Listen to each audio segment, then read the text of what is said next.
मेरा नाम चंचल है और मेरी पूरी कहानी सुनने से पता लगेगा कि मेरी जिंदगी में छुपे हुए रहस्य किस कदर मेरे सामने आए और मेरी आबरू किस तरह से बेआबरू हुई। मैं भूख से बेहाल सड़कों में भटक रही थी। इस दुनिया में मेरा अब कोई सहारा नहीं था। अकेली इधर से उधर भीख मांग रही थी। अंधेरा हो चला था और मेरे पास सर छुपाने की जगह भी नहीं थी। मेरी आंखों से आंसू बह रहे थे। एक अच्छी घर की लड़की होने के बावजूद भी आज मैं इस हाल में थी। आते जाते लोगों से पैसे या खाने की चीज मांग रही थी, लेकिन किसी की भी नजर मुझ पर नहीं पड़ी। आखिरकार थक हार कर सड़क के किनारे बैठी हुई थी कि तभी एक बड़ी गाड़ी में कोई आया। एक आदमी उस गाड़ी से निकला और मंदिर की ओर जाने लगा। जब पूजा करके वह आदमी वापस आ रहा था तो मैं उसके पास चली गई और कहने लगी, साहब मैं बहुत भूखी हूँ, अगर कुछ खाने को दे दे तो बहुत मेहरबानी होगी। मेरी हालत को देखकर वह मेरी तरफ एकटक देखने लगा। फिर कहा, भगवान ने हाथ पैर दिए हैं तो भीख क्यों मांगती हो? अच्छी भली तो लग रही हो। मैंने कहा, साहब मैं अच्छे घर की लड़की हूँ, पर आज हालात ऐसे हो गए कि मैं भीख मांगने में मजबूर हूँ। अगर कोई काम मिल जाए तो मेहनत के पैसे की ही मैं खाऊंगी, पर मेरे अपनों ने मुझे ठुकरा दिया है और मेरे पास सर छुपाने की भी जगह नहीं है। ऐसे में मुझे कौन काम देगा? तभी उस आदमी ने कहा, मेरे साथ मेरे घर पर चलो, अगर भूख लगी है तो खाना वहीं पर मिलेगा। उसके बाद मैं सोचूंगा, अगर कोई काम होगा तुम्हारे लायक तो तुम्हें दे दूंगा। उसकी बातें सुनकर मेरे आंखों में एक नई उम्मीद जाग गई थी। इतनी भूख लगी थी कि मैं अपनी सेफ्टी की भी नहीं सोची। भूख से बड़ी और कोई चीज नहीं होती, और जब इंसान भूख में तड़पता है तो अपनी पेट भरने के लिए कुछ भी कर सकता है, किसी भी हद तक जा सकता है। मैंने कहा, साहब बहुत मेहरबानी होगी अगर आप मुझे कोई काम दे दे तो। हाथ पैर है तो मैं काम करके ही खाना चाहती हूँ। उसने कहा, गाड़ी में बैठ जाओ।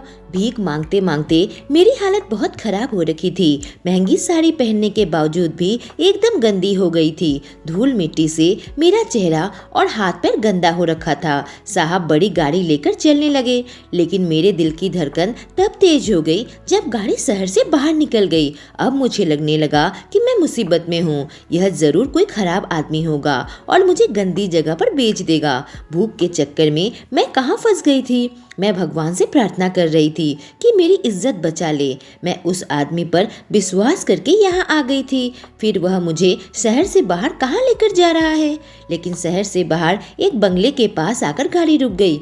जब साहब गाड़ी से उतरे तो मैं भी गाड़ी से उतर गई, लेकिन मेरे चेहरे पर घबराहट थी। मेरी घबराहट को समझते हुए उस आदमी ने कहा, तुम्हें घबराने की जरूरत नहीं है, यह मेरा घर है, चलो अंदर चलो। मैं उस आदमी के साथ घर के अंदर चली आई थी। वह मुझे कमरे के अंदर लेकर गया और बैठने को कहा। मैं घबराई हुई सी कमरे में बैठी हुई थी कि तभी मालिक आया और मेरे लिए खाना लेकर आया। कहा, तुम्हारे हाथ पैर तो बहुत गंदे हैं, पहले अच्छे से धोकर खाना खाओ। जब मैं बाथरूम में जाकर अपनी हालत देखी तो मेरी आंखों से आंसू आ गए थे। मैं जल्दी ही अपने आप को अच्छे से साफ कर लिया।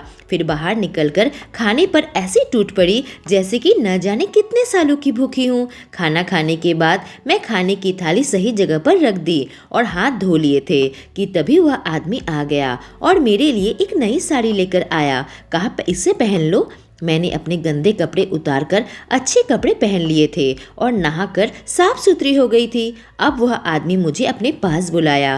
वह सोफे पर बैठा हुआ था तो मैं नीचे बैठ गई और मुझसे कहने लगा, अब बताओ अपने बारे में।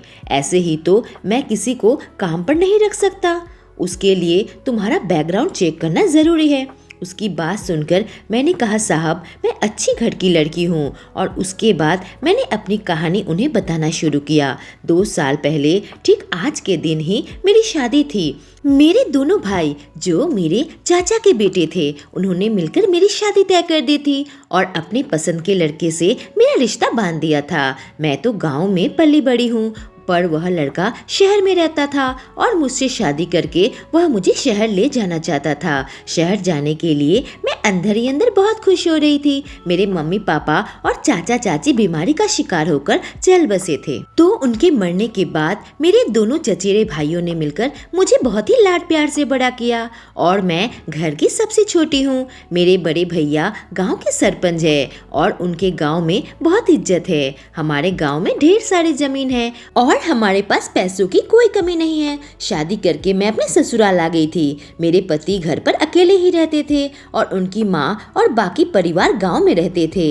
हम दोनों का काफी अच्छे से समय बीतने लगा। मनोज कहता, चंचल मैं तुम्हें पाकर बहुत खुश हूँ। मेरे भाई ने ढेर सारे पैसे देकर मेरी शादी करवाई थी। सब कुछ सही चल रहा था कि 6 महीने के अंदर मेरे ऊपर दुखों का पहाड़ टूट पड़ा। मेरे पति इस दुनिया को छोड़कर हमेशा के लिए चले गए थे। वह काम पर गए थे कि उनका एक्सीडेंट हो गया था। मैं परेशान होकर दौड़ी भागी अस्पताल पहुंची थी, पर तब तक वह इस दुनिया को छोड़कर चले गए थे। पति के अंतिम संस्कार के बाद मेरे तो समझ में नहीं आ रहा था कि मैं जाऊं तो कहां जाऊं। आखिरकार मैं अपने गांव वापस आ गई। मेरे भाइयों की प्यारी बहन सफेद साड़ी में घर लौटी थी। उस दिन मेरे बड़े भैया मुझे पास बुलाकर बहुत रोए थे, पर कुछ महीने के बाद मेरे दोनों भाइयों ने मिलकर मेरी दूसरी शादी तय कर दी। मेरा घर दोबारा से बसा दिया था, पर शायद मेरी किस्मत में सुख लिखा ही नहीं था। फिर से शादी के 6 महीने के बाद ही मेरे पति सतीश की मौत हो गई। हैरत की बात तो यह ही थी कि आखिर मेरे पतियों की मौत 6 महीने में ही कैसे हो जाती थी। इस बार भी मैं बिल्कुल टूट चुकी थी। फिर अपने मायके वापस आ गई, लेकिन इस बार मेरे घर वाले मुझे खरी खोटी सुनाने लगे। मुझ पर जान छिड़कने वाले दोनों भाई कहने लगे कि तू 6 महीने के अंदर पति को कैसे खा जाती है। गांव वाले भी मुझे मनहूस कहने लगे और भाभी तो मुझे ताने देने लगी। कहने लगी, अब तेरी दोबारा शादी नहीं करवा सकती। कोई भी लड़का तुझसे शादी नहीं करेगा, क्योंकि एक बार नहीं 2 बार तेरे पतियों की मौत हुई है। तू तो अपशगुनी है। यह कहकर मुझे गांव से निकाल दिया। मेरे पास जाने के लिए अब कोई जगह नहीं थी। मैं बहुत रोई, गिड़गिड़ाई, पर किसी को भी मुझ पर रहम नहीं आई। मुझे तो गांव की सरहद से बाहर निकाल दिया था और इस तरीके से मैं भीख मांगने को मजबूर हो गई थी। जबकि मेरे पापा के पास इतनी ज्यादा जमीन जायदाद थी, खेत खलिहान थे और जानवर थे। पर आज देखो साहब, मैं किस हाल में हूँ। उन्होंने मेरी बात को बहुत गौर से सुना और कुछ गहरी सोच में डूब गए। मुझे समझ में नहीं आया कि आखिर क्या सोच रहे होंगे। थोड़ी देर बाद एक नौकरानी सामने आई। साहब ने कहा, यह चंचल है, इसे रहने के लिए क्वार्टर दे दो। इसी घर पर रहेगी और काम करेगी। साहब की बात सुनकर मेरी जान में जान आई। मैंने कहा, मालिक आपका बहुत बहुत शुक्रिया कि कम से कम आपने मुझे सहारा दिया। मैं जी जान से मेहनत करूंगी और आपको शिकायत का मौका नहीं दूंगी। रात हो गई थी तो नौकरानी मुझे मेरा कमरा दिखा दिया था और मैं वहीं बिस्तर पर सो गई थी। न जाने कितने दिनों बाद मुझे सोने के लिए बिस्तर मिली थी, वरना मैं कब से दर दर की ठोकरें खा रही थी। जब सुबह हुई तो मालिक ने मुझे अपने पास बुलाया और कहा, आज से तुम मेरे घर पर खाना बनाने का काम करोगी। मैंने कह दिया था, जी मालिक। अब मैं इस घर पर खाना बनाने का काम करने लगी। जब पहले दिन खाना बनाकर मैंने उन्हें खिलाया तो वो बहुत खुश हो गए थे। कहा, तुम तो बहुत अच्छा खाना बनाती हो। बाकी काम करने के लिए घर पर एक और नौकरानी थी। मैं साहब से ज्यादा बात नहीं करती थी, क्योंकि वह बहुत अमीर और सीरियस किस्म के इंसान लगते थे। एक रात काम करके मैं सोने जा रही थी कि अचानक मैंने देखा नौकरानी मालिक के कमरे में जा रही है। वह सर झुकाए चोरी छिपे उनके कमरे में जा रही थी। मुझे यह देखकर बहुत हैरत हुई कि आखिर वह मालिक के कमरे में क्या करने जा रही है। मालिक हमेशा अपना कमरा लॉक रखते थे। बस नौकरानी थी जो उनके कमरे के अंदर घुसकर साफ सफाई कर दिया करती थी। मैंने आज तक उनका कमरा नहीं देखा था, पर मुझे लगता था कि उनका कमरा बहुत बड़ा है। जब मैं सुबह सोकर उठी तो मैंने देखा नौकरानी उनके कमरे से निकल रही है। क्या वह रात भर मालिक के कमरे में थी? कहीं दोनों के बीच में कुछ ऐसा वैसा? कहीं मालिक अपने काम करने वाले लोगों के साथ कुछ गलत संबंध तो नहीं बनाते? यह बात मेरे दिमाग में आते ही मैं डर गई। दिन में मालिक ने मुझे एक मोबाइल खरीद कर दी और कहा, जब भी मुझे जरूरत पड़ेगी मैं तुम्हें कॉल करूंगा और तुम चाहो तो किसी से फोन करके बात कर सकती हो। उस दिन शाम को मेरे पास किसी अजनबी का मोबाइल में मैसेज आया। शायद उसने गलती से मेरे पास मैसेज कर दिया था, तो मैंने उसे कह दिया था कि मेरा नाम चंचल है, आपने गलत नंबर में मैसेज मैसेज कर दिया है, लेकिन फिर उसके बाद उस नंबर से मेरे पास कॉल आ गया तो मैं डर के मारे फ़ोन नहीं उठाया। न जाने कौन होगा और मुझसे क्या चाहता होगा कि मुझे कॉल कर रहा था, यह जानने के बावजूद कि रॉन्ग नंबर है। लेकिन अब उस नंबर से मेरे पास रोज रोज मैसेज आने लगे। मैसेज करके मेरे बारे में बताने लगा। मैं काफ़ी डर गई कि आखिर मुझे कौन मैसेज करता है और मुझसे क्या चाहता है। यह मेरी समझ से बाहर था। मैं बस उसे इग्नोर करती थी। नौकरानी रोज रात को मालिक के कमरे में जाकर क्या करती है, मैं उसे अक्सर ही मालिक के कमरे में जाते और निकलते हुए देखती थी। ऐसा लगता था कि वह मालिक के कमरे में ही रात गुजारती है। वह दोनों आपस में क्या करते हैं कमरे के अंदर। मालिक दिन भर घर से बाहर रहते थे, दोपहर को खाना खाने आते थे और फिर दोबारा काम पर निकल जाते थे। एक दिन मैंने नौकरानी से पूछा कि मालिक क्या काम करते हैं, तो उसने बताया कि वह पुलिस में हैं। पुलिस में होकर उनके पास इतनी संपत्ति कैसे आई। यही सोच रही थी कि दो दो काम करने वाली लगा रखी है। मालिक कुंवारे थे और उनकी शादी नहीं हुई थी। नौकरानी भी बहुत कम उम्र की थी, मेरे ही उम्र की थी। वह भी 20 साल की थी और मालिक उस पर कुछ ज्यादा ही मेहरबानी करते थे। एक दिन शाम को अचानक नौकरानी की तबीयत खराब हो गई, उसे उल्टियाँ होने लगी थी। मैंने मालिक को कॉल करके बता दिया कि नौकरानी की तबीयत खराब है। उसका नाम माला था। यह सुनते ही मालिक तुरंत घर पर आ गए और माला को लेकर तुरंत अपनी गाड़ी में निकल गए। मुझे लगा डॉक्टर के पास गए होंगे। मैंने घर का खाना बना दिया। काफी देर बाद जब दोनों घर पर आए तो दोनों काफी परेशान लग रहे थे। मैं उन दोनों को खाना परोस दिया, पर मुझे मालिक से कुछ पूछने की हिम्मत नहीं थी। खाना खाने के बाद दोनों मालिक के कमरे में चले गए। मैं यही सोचने लगी कि आखिर माजरा क्या है। अगली सुबह मालिक मुझे अपने पास बुलाए और कहे, आज से तुम्हें घर का सारा काम संभालना होगा। माला अपने गांव वापस जा रही है, वह गर्भवती है। यह सुनकर तो मेरे सिर पर मानो आसमान टूट पड़ा। माला तो कुंवारी है, कहीं इधर उधर जाती आती भी नहीं। घर का सामान खरीदने की जिम्मेदारी मेरे ऊपर है। मैं ही रोज ड्राइवर को लेकर बाजार जाती थी और सामान लाती थी, पर नौकरानी का तो कहीं आना जाना नहीं था। तो फिर यह बच्चा किसका है? कहीं मालिक के साथ उसके नाजायज संबंध तो नहीं? मैंने मालिक से कह दिया कि मैं सारी जिम्मेदारी उठा लूंगी, पर मैं यही सोचने लगी थी कि अब जब नौकरानी नहीं है तो क्या मैं यहाँ सेफ हूँ और मेरी इज्जत को तो कोई खतरा नहीं।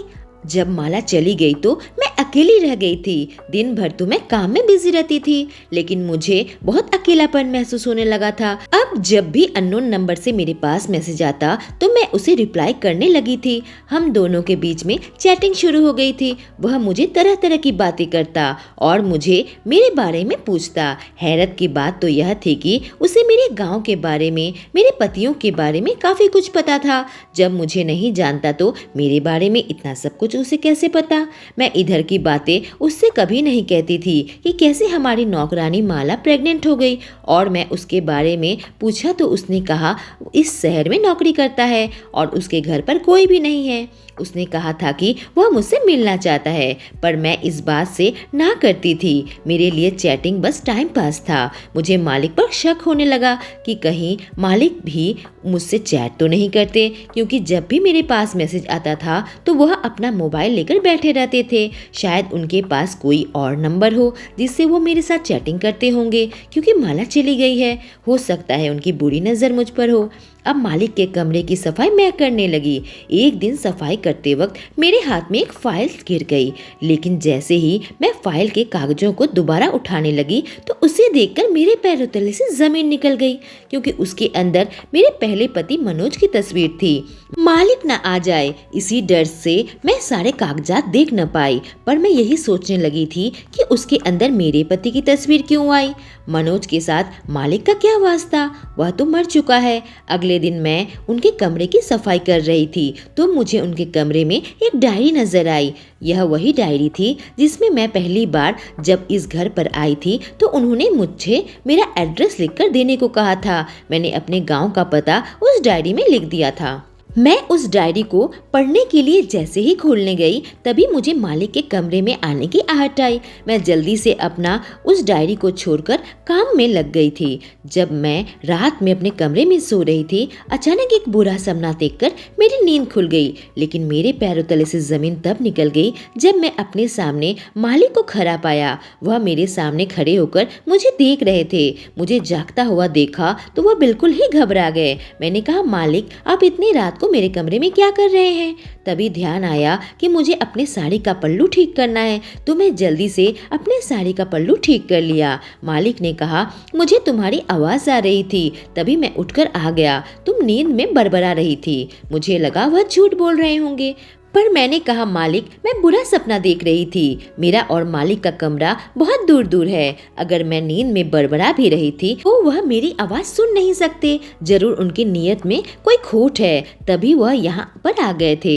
उस दिन मैं बहुत ज्यादा डर गई थी। मालिक तुरंत अपने कमरे में चले गए। उसके बाद से जब भी मैं मालिक के सामने आती मैं घबरा जाती थी, पर वह मुझे अलग ही नजर से देखने लगे थे। और हद तब पार हुई जब एक दिन वह शराब पीकर आ गए। शराब के नशे में अचानक मालिक मेरे कमरे में आ गए। मैं कहा, मालिक, आप यहाँ क्या कर रहे हैं? मुझसे कोई काम है? उसने कहा, हाँ, तुमसे काम है, मेरे कमरे में आ जाओ। न जाने क्यों उनके कमरे में जाने में आज मुझे बहुत घबराहट हो रही थी। उनकी नजरें मुझे कुछ सही नहीं लग रही थी। मैं दिल ही दिल बहुत घबरा रही थी। इधर कांपती हुई जब मैं उनके कमरे में गई तो मालिक ने मुझे अपने पास बुला लिया और कहा, जब से माला चली गई है मैं बहुत अकेला हो गया हूँ और आज मुझसे रहा नहीं जा रहा। मैं शराब के नशे में हूँ और मैं बिल्कुल ही घबरा गई थी कि आखिर मुझसे क्या चाहते हैं। मालिक मेरे बिल्कुल करीब आ गए और मेरी साड़ी का आंचल उतारने लगे।